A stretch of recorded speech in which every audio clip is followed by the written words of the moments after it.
Tie spilgtākie, laikam, mani momenti, ja mēs runājam par pašiem pirmajiem, laikam, bija tie nerātnākie, jo es biju diezgan nešķetnes mazdēls. Bet es biju vecmāmiņas mazdēls, un man vienmēr ir bijusi tāda kā ļoti tuva un silta dvēseliska sinerģija.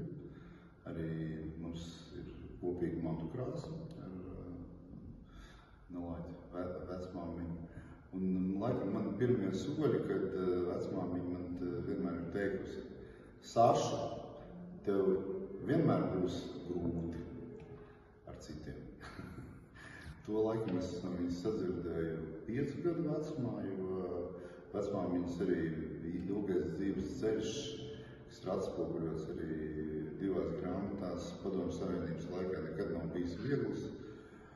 Un es arī kaut kā vienmēr esmu uztvērs to tā, ka tā dzīve viņa būs interesanta, bet viņa vienmēr būs grubuļaina. Tieši tāda pat kā vecmāmiņas dzīve, kad ejot cauri gan PSRS laikiem, gan arī atskatoties uz Otro pasaules karu. Ir bijuši vairāki gadījumi, kad vecmāmiņa spēja pateikt ļoti tieši, varbūt dažkārt pat tādas, teiksim, varbūt nevisai korektas lietas, bet tādā veidā, lai cilvēki viņas sajustu tikpat mierīgi, cik mierīgi tās lietas viņiem tika pateiktas. Un viena no tādām ir bijusi, kad vienā no viņas jubilejā bija ieradusies arī toreiz uz to brīdi persona, kas bija Latvijas valdībā, un vecmāmiņa viņai minēja, ka viņa nav aicināta.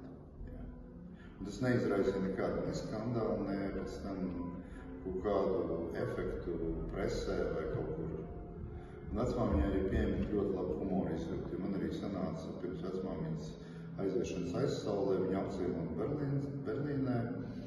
Un tiešām vecmāmiņa toreiz tāda pateica diezgan feina un patīkami, tā ka, tu zini, tas, ko es visvairāk nožēloju, ka man ārsts ir aizliedzis ēst melnos ikšķus un dzert labu franču konjaku.